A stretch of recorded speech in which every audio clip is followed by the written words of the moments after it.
evening, ladies and gentlemen, and welcome to another installment of At My Desk. I'm your host, Dr. William Lester.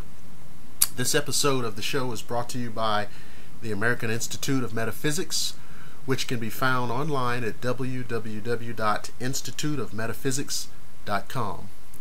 The show is also brought to you by GameCon Radio, which can be found online at www.gameconradio.com. Today I want to continue our conversation from the last episode on the general theme of cryptozoology, but I wanted to have a conversation about another fascinating aspect of cryptozoology, and that is concerning a creature that is known as El Chupacabra. Let's see if old pipe will stay lit for us tonight.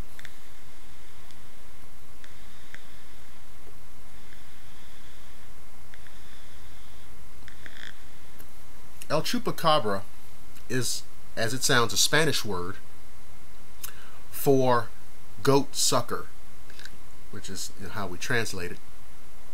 And this stems from the fact that this creature is believed to have attacked many domesticated animals like chickens and goats and essentially drained them of blood.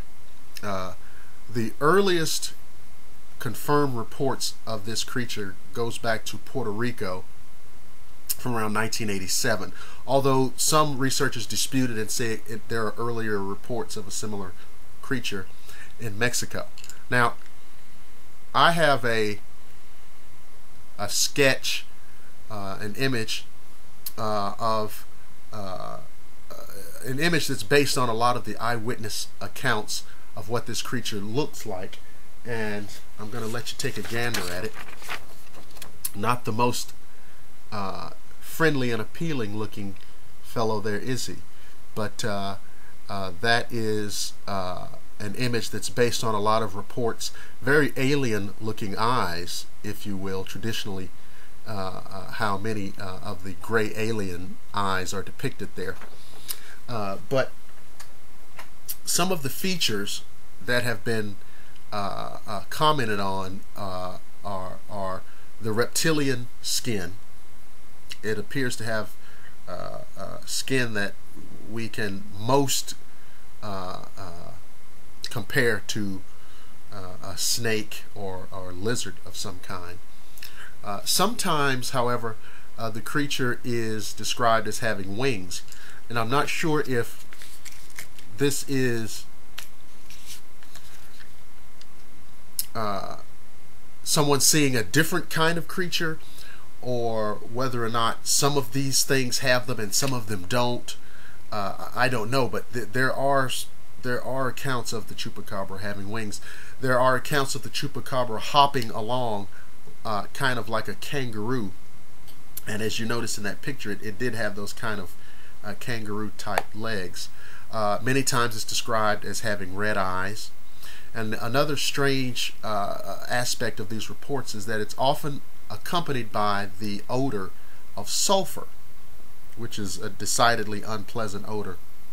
So it's a very interesting kind of little anecdote to the eyewitness accounts of it. Now, here is an interesting thing. A few years ago, and I believe these reports came out of Texas. A few years ago, we had the story of this very weird-looking little canine-type creature, which seemed to be hairless and seemed to have this really nasty, gruesome, elongated snout, and really long, sharp fangs. And this creature was immediately seized upon by the press as, oh, this is Chupacabra. Some kind of strange dog, maybe a hybrid, unknown species, rabid, feral, canine, what have you. And all of a sudden, this became Chupacabra. And I don't know whether or not this was something that was done intentionally to confuse the issue, to muddy the water in what is ostensibly a cryptozoological question. or whether this was just kind of simple-mindedness and stupidity run amok. Because as you could see from the image that I showed you, the original reports of Chupacabra are quite clearly and decidedly non-canine. And this is what happens a lot of times in these areas of inquiry, when the media takes hold of it and just kind of tries to slap a very simple, quite frankly, oversimplistic explanation on something. In fact, probably if you Google Chupacabra, you would get many of those canine images. And I believe the initial reports were from Texas, and they even have dead examples or dead specimens, because I believe that some of them have been shot. But clearly, what they had there is some kind of weird canine species. So again, this idea of this El Chupacabra drinking the blood of these animals, and like I said, reports have been from goats, rabbits, ducks, chickens, typical farm type domesticated animals. Many coming from Puerto Rico, like I said, reports in Mexico, and then there are countries in South America with similar reports. The obvious question would be, what is this creature? And as you might imagine, the speculation is hot and heavy. Some of course is absurd.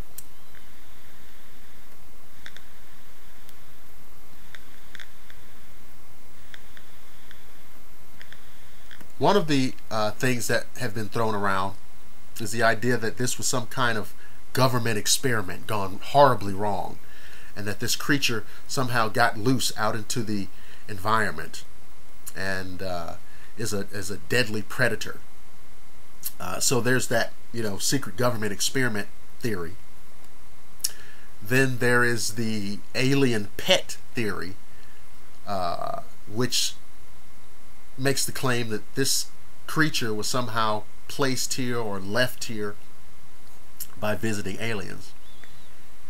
Then another theory was that this Chupacabra was somehow a supernatural creature, coming from some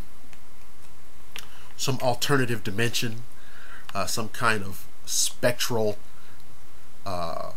gargoyle type fiend that steps over into our reality to commit gruesome acts of carnage against domesticated animals. Who knows? I mean, that's the thing about this. There's really nothing, to my knowledge, at this point in the research that gives us any clue as to what this thing actually is, why it's here, or where it comes from. But what we do know is that there's a substantial body of eyewitness testimony. A lot of people have seen this thing, and the people who have seen it were decidedly frightened by it. And as you could tell from the image that I showed you, that it is a frightening looking creature. Certainly not something that you would want to bump into as you stepped out into your garden. Certainly, like I said, many people have lost livestock, they believe, through the attack of this creature. So, a genuine mystery, I think. El Chupacabra. Check it out. Google it. As always, do your research. Don't necessarily take my word for it. I want you to go out and investigate on your own. Be sure to drop me an email at mydesk@mail.com to tell me what you think. I also appreciate show suggestions, topics for future episodes. But that is our show for tonight. I want to thank you for listening in, and I appreciate all of the fantastic comments that have been coming through the email, and also on YouTube. So until next time, I will see you again here at my desk.